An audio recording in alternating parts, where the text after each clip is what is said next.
So this is another video on our series on the science of storytelling. One of the things that I find so interesting is that often people, when I ask them, are they a storyteller? You know, I get people put their hand up, are they a storyteller in the workshops? And hardly anyone will put their hands up, right? I'll get 1 or 2 hands out of 20 perhaps.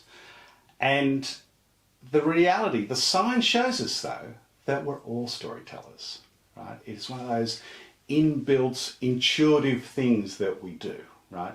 Robin Dunbar is an evolutionary biologist. He probably did the really early studies on this. He sent his PhD students out, and anywhere that was informal, people were catching up, like in bars and cafes, and he even put them on trains.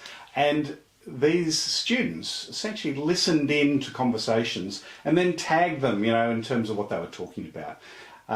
Then they looked at that and they discovered that something like just over 60% of the time we're speaking informally, we're talking about who did what to whom, right?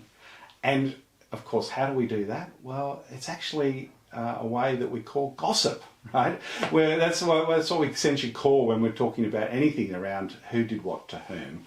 And Dunbar was very interested in gossip. He sort of saw it as a way to connect and glue people, because he had a particular take on it. He just sort of said gossip is when you're speaking about someone else when they're not in the conversation, right? So it's got a positive element. You can actually speak positively about people and it's still gossip.